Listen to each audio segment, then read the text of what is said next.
प्रकारे या ठिकाणी मतदार लोक मतदानाचा आशीर्वाद देताना दिसत आहे। आपल्या समोर या ठिकाणी काही मान्यवर आहेत, त्यामध्ये जिल्हा परिषदेचे माजी उपाध्यक्ष विद्यमान सदस्य मांडुरंग पवार साहेब आहेत। यांच्याकडून सुद्धा आपण आजच्या या मतदान प्रक्रियेविषयी माहिती जाणून घेण्याचा प्रयत्न करूया। काय सांगता येईल आपल्याला आजच्या मतदानाच्या प्रक्रियेविषयी? आज आपल्या संपूर्ण महाराष्ट्रामध्ये विधानसभेच्या मतदानाची प्रक्रिया सुरू झालेली आहे। सकाळी 7 वाजता सायंकाळी 6 वाजेपर्यंत ही प्रक्रिया चालणार आहे आणि मतदारांच्यामध्ये अनेक निवडणुका मी पाहिल्या। यावेळी जो उत्साह मतदारांच्यामध्ये दिसतो तो मला त्या ठिकाणी अतिशय महत्त्वाचा वाटतो।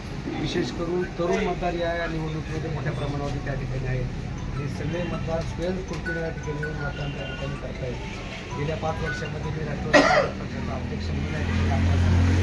गेल्या 5 वर्षामध्ये अतुल शेटलंके साहेबांच्या माध्यमातून या तालुक्यामध्ये कोट्यवधी रुपयाची विकास कामं झाली आणि विकास कामांना लोकांनी पसंती दिलेली आहे। याचं रूपांतर निश्चितपणे मतदानामध्ये होईल असा माझा विश्वास आहे।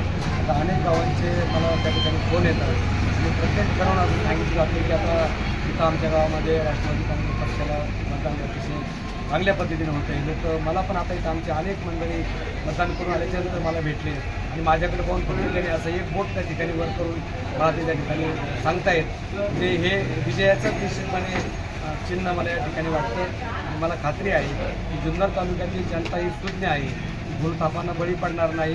कोणी काही जरी आरोप प्रत्यारोप जरी केले तरी विकास कामावर ती निवडणूक आम्ही लढवलेली आहे आणि विकास कामांना मतदार पसंती देतील आणि 23 तारखेला ज्यावेळी निकाल लागेल त्यावेळेला अतुल शेट या तालुक्याचे पुन्हा दुसऱ्यांना आमदार झाले तुम्हाला पाहायला मिळेल। आपण मतदारांना काय आवाहन कराल जास्तीत जास्त मतदार होण्यासाठी? मी अगोदरच सांगितलं की मागच्या अनेक निवडणुका मी पाहिल्या।